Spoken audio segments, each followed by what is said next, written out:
Welcome. This is Master Prophet Noel teaching you Prophetic Accuracy, Hidden Secrets, Volume 1 and 2 CD set. In this course, you will learn the hidden secrets all prophets must embrace if they truly desire to increase their prophetic accuracy. We will continue with today's teaching, Prophetic Accuracy, Hidden Secrets, Volume 1 and 2 CD set. We'll be right back with today's teaching.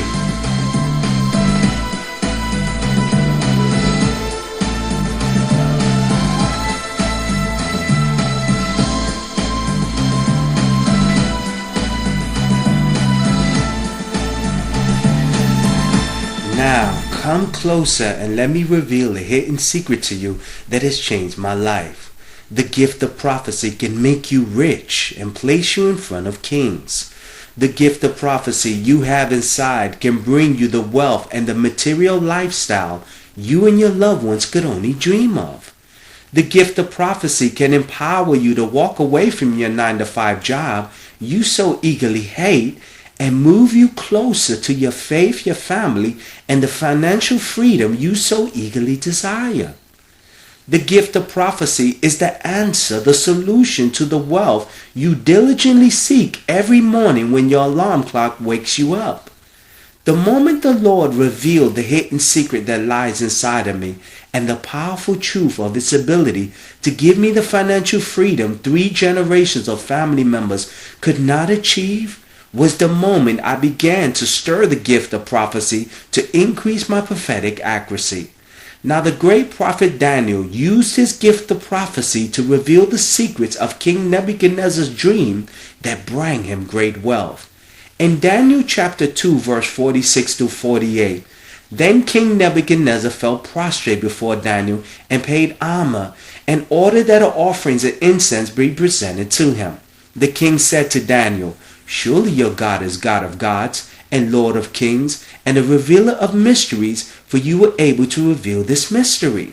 Then the king placed Daniel in a high position and lavished many gifts on him. He made him ruler over the entire province of Babylon. You see, using the gift of prophecy, Daniel revealed the king's dream and was rewarded with great wealth due to his prophetic accuracy.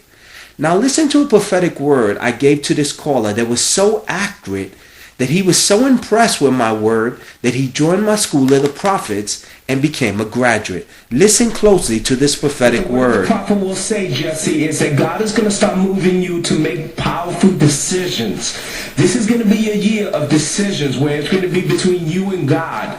And I want you to make a decision because God is going to start to plant some things in your heart that you need to follow up with that maybe not everyone in your family is going to understand. They're not going to really appreciate, but you need to follow the unction of God that has in your heart. Some of the things that God is telling me that is going to deal with you, Jesse, is that I want you to contemplate that for 2010, you and your wife visiting the homeless shelters. And God wants you to contemplate visiting the homeless shelter, giving some sandwiches, giving some foods, because this will be a great way for you to continue with your movement with ministry, and also give you opportunities to meet people when as you start your ministry. So I want you to contemplate, because the opportunities are going to start to appear in your life when you can give some food and you just go to your local shelter, give some food, tell them about God and things like that. Also, I want you to also keep in mind, you're going to make an important decision about what you're going to do for 2010. Now, let me just tell you some things that you're contemplating that God is going to start to put in your heart. Be very careful because you're going to make a decision that has to do with moving to a closer ministry. And it's going to be something that you're going to be contemplating because there's a ministry there you got your eyes on. Do you understand what the prophet is saying? And it's going to be something that you're going to contemplate because you want to enjoy that ministry. You want to be a part of that ministry. But what I want you to keep in mind, there's nothing wrong with you enjoying the ministry and being blessed. But I want you to keep in mind, Jesse, that you have to start your own ministry, because you have to be very careful that a lot of ministers, they'll try to put you under their ministry and they'll stifle your growth. They'll stifle what God has called you to do. So have you and your wife been talking about maybe moving and getting closer to a recognized ministry that that you guys got your eyes on?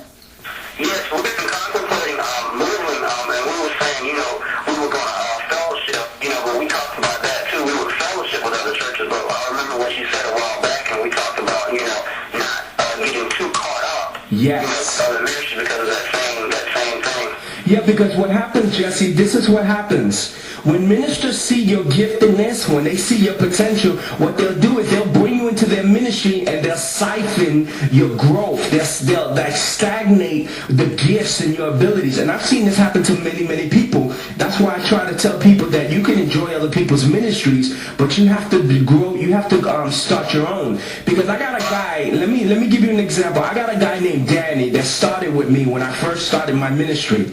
And I prophesied to him that he needed to get out of this certain church. He didn't want to listen to me. He said, no, prophet, they're going to make me a minister. They're going to ordain me. And I kept telling him that that's not their intentions. Their intention is just to keep you to sit down and you to come pay tithes. Right, exactly. And let me tell you, several years later, Jesse, I just saw him the other day, and he's still stuck in the same place. And the first thing I asked him was, are you in ministry yet? Do you have your ordination paper? And he tells me, prophet, he's still at the same place.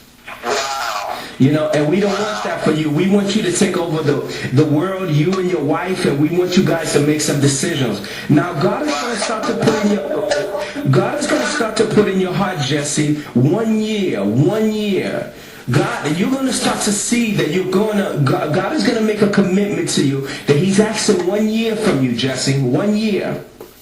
And in this year of 2010, you have to give him this 1 year so that you can see the movement of God in your life. Because what God is going to do, Jesse, he's going to start to move you to do other things. I know you have plans for 2010.